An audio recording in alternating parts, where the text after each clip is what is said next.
Jumpa lagi Kisana.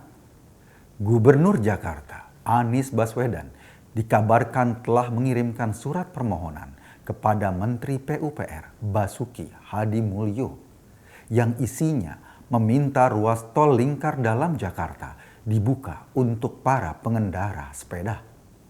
Dalam surat tertanggal 11 Agustus 2020 itu, Gubernur meminta ruas tol Cawang Tanjung Priok diperbolehkan dilalui sepeda jenis road bike atau sepeda balap. Mungkin Kisanak, karena ini adalah jalan tol, jadi sepeda yang diperbolehkan juga harus yang berkecepatan tinggi seperti sepeda balap tersebut. Bisa disimpulkan, usulan Pemda DKI tersebut bukan dimaksudkan untuk pengendara sepeda statis seperti di studio gimnasium. Kisanak yang budiman, tentu saja permintaan ini membuat iri pengguna kendaraan lain. Para pengendara becak, bajai, helicak maupun bemo berharap tidak didiskriminasi dengan kebijakan tersebut. Sementara itu Kisanak, para pengguna skuter juga berharap diperbolehkan masuk jalan tol sambil melenggok dengan skuternya. Mirip saudara sepupu Tinky Winky yang konyol itu. Kisanak berpelukan.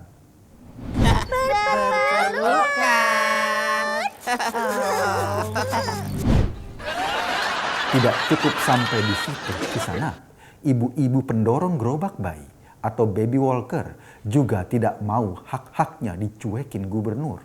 Mereka menuntut bisa mendorong bayinya di ruas tol untuk menghibur anak-anak yang sedang ngambek sambil menghirup knalpot tronton.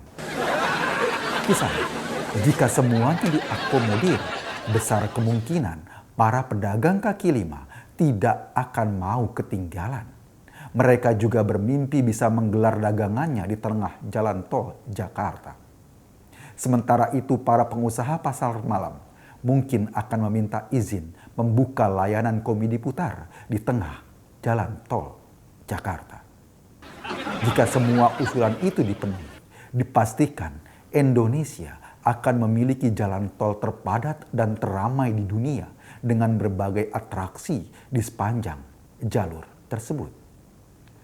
Kisanak yang budiman, usulan cerdas Pemda DKI Jakarta yang meminta sepeda diperbolehkan masuk tol ini, meskipun melanggar undang-undang, mendapat sambutan hangat dari Partai Keadilan Sejahtera sebagai pendukung setia Anies Baswedan. Ketua Komisi B DPRD DKI Jakarta dari PKS, Abdul Aziz, sangat mendukung langkah ini. Sebagai partai yang berbasis agama, tentu saja PKS tidak sembarangan mendukung sebuah gagasan. Harus ada dalil yang kuat untuk menyatakan dukungan. Kisanak yang budiman, mungkin saja dukungan PKS itu disandarkan pada dalil yang akrab di telinga kita. Hubul Brompton minal iman. Kisanak, jika dipikir-pikir, usulan agar sepeda masuk jalan tol ini memang sangat brilian.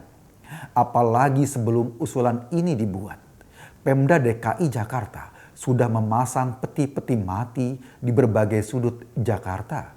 Bukan tidak mungkin Kisanak, kedua program ini saling berhubungan. Menurut seorang pengamat yang tidak mau disebutkan nama, hanya mau dicirikan potongan rambutnya saja, yaitu potongan belah tengah mengatakan, jika usulan ini dipenuhi, maka bisa langsung terlihat kekuatan kerangka sepeda Brompton yang selama ini menjadi pujaan para goeser. Sebab menurut pengamat yang kerap membelah rambutnya dengan pisau lipat ini, seBrompton-Bromptonnya sebuah sepeda akan remuk juga jika tersenggol truk tronton di jalan tol. Kisanak, besar kemungkinan usulan tersebut akan diikuti oleh anggaran yang harus disiapkan Pemda DKI Jakarta. Sebagai catatan, untuk membangun 63 km jalur sepeda di jalan-jalan Jakarta selama ini, Pemda DKI menganggarkan anggaran sebesar 72 miliar rupiah. Itu artinya setiap kilometer jalur sepeda yang ada sekarang menghabiskan anggaran lebih dari 1 miliar rupiah. Caranya hanya dengan mengecat jalur tersebut dengan warna hijau. Bisa dibayangkan kisah, jika sepeda-sepeda bisa masuk jalan tol, anggaran yang harus disiapkan Pemda DKI bukan hanya membangun jalur khusus sepeda tersebut, tetapi diperlukan juga membangun rumah sakit khusus korban kecelakaan sepeda yang tersenggol bus atau truk. Anggaran lain yang perlu disiapkan adalah santunan bagi pesepeda yang cacat atau meninggal dunia akibat kebijakan tersebut. Sementara itu, perusahaan-perusahaan asuransi juga harus dipastikan mau membiayai pesepeda yang berselancar di jalan tol bersama truk, bus, tronton, dan berbagai jenis kendaraan roda 4 lainnya. Perlu diketahui kisanak, aturan kecepatan di jalan tol minimal diatur dengan kecepatan 60 km per jam. Sebagai informasi, jalur tol yang dimintakan Pemda DKI untuk sepeda adalah jalur Cawang Tanjung Priuk. Sementara itu, jalur tersebut adalah jenis elevated road atau jalan layang.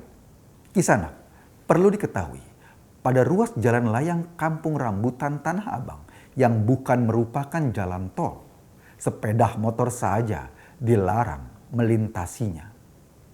Ini disebabkan karena angin yang sangat kencang yang bisa mengganggu keseimbangan pengendara. Padahal kecepatan rata-rata kendaraan di atas jalan tersebut tidak sebablas jalan tol. Tentu kita bisa membayangkan terpaan angin yang akan menampar pengendara sepeda di atas jalan layang itu jika sebuah tronton dengan kecepatan sedang melintas di sampingnya. Ini juga yang pada akhirnya mengharuskan setiap pengendara sepeda perlu melengkapi dirinya dengan parasut, agar jika terhempas jatuh dari jalan layang masih bisa mendarat dengan baik di jalur di bawahnya. Walhasil kisanak, mengetahui usulan brilian dari Gubernur DKI Jakarta ini, sebagai warga kita hanya bisa mengelus dada saja. Entah kisanak, dada siapa yang kali ini akan kita elus. Demikian berita kali ini kami sampaikan. Sebelum usulan Pemda DKI ini disetujui Menteri PUPR, kami menyampaikan rasa duka cita yang mendalam bagi para goeser di Jakarta. Semoga amal ibadahnya nanti diterima Tuhan yang Maha Esa. Kisanak, Anda sedang berada di channel paling update seangkasa raya. Lemisan aja, Nis. Terima kasih.